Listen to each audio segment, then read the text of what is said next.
good evening. I'm Jilliana Ranicar-Breese, and it's not Juliana, it's Jilliana. Everything I write is true. It may not appear to be true, but it is. And I also write about people, true stories of people who cross my path. And because it's Bastille Day today, the 14th of July, this one has a French flavour. It's called Tutus in Paris. I came to live in Paris without social connections in 1977, after having lived for 6 months hanging out in Mexico. I quickly found out that walking into an art gallery opening, vernissage in French, in Saint-Germain, the art district on the left bank, around 7 o'clock was the best place to meet interesting people. I picked a known Russian artist vernissage, put my best foot forward one Wednesday evening, and off I strode, a little nervous as I knew no one in the capital of culture. I knew nothing of the art world, but recognized professionalism. Mikhail Chemyakin was a professional. The gallery was packed so much that you could hardly see his paintings. Tired and alone in a crowd, I sat down on a sofa next to a distinguished-looking older gentleman who was looking bored and detached. "What do you think of the paintings?" I asked innocently in French. He glanced at me sideways, uninterested, until he heard my obvious English accent. Then he perked up, explaining he'd lived in London for many years in the 50s as Baron's photographic assistant. Baron, who died in 1965, had been the famous London Society's photographer. He rose and took me in hand, introducing me to his friend, the artist that tout Paris was talking about. He insisted on speaking English and introduced himself as Jilliana from Moscow, a Russian émigré. Never had I met one before, or for that matter since. I confided in him that I'd just arrived in Paris and was living in Montparnasse in Rue Campagne Première.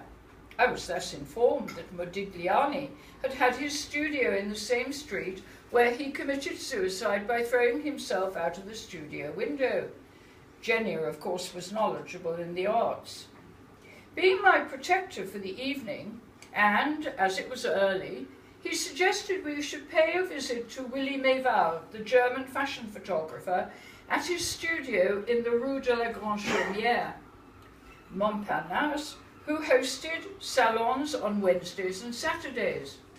He went to make a phone call to double-check, asking the person who answered if it was on. "Yes, come," was the reply. And so off we went into the night, walking and talking about art and photography, which I knew in those days nothing about. I had come to Paris to be educated, and educated I was over the coming years.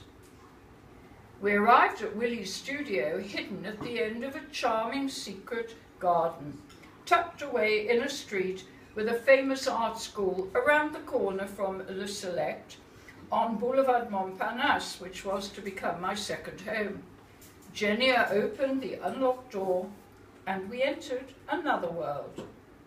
There was Willy on his couch in an original artist studio with a high glass roof, his photographic portraits adorning the walls, surrounded by Spanish transvestites wearing shocking pink tutus. Well, not all of them. Some had evening dresses on in garish colours, wearing wigs and very heavy makeup. Everyone was laughing and speaking Spanish, so I joined in as I already spoke Spanish. The trannies were all shapes and sizes, and we realised we'd gate-crashed a private birthday party. Willy rose to greet me in English with a guttural accent. "Jilliana, you've come on the wrong night.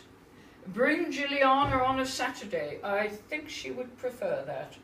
He smiled at me knowingly. A charming, talented man who was later to be rediscovered by Jutta Neyman at the end of his long life as a great black and white portrait and fashion photographer. But Willy and his Saturday salons offer another vignette. Genia, after a short while, suggested we leave, as he'd just been propositioned on his way to the bathroom.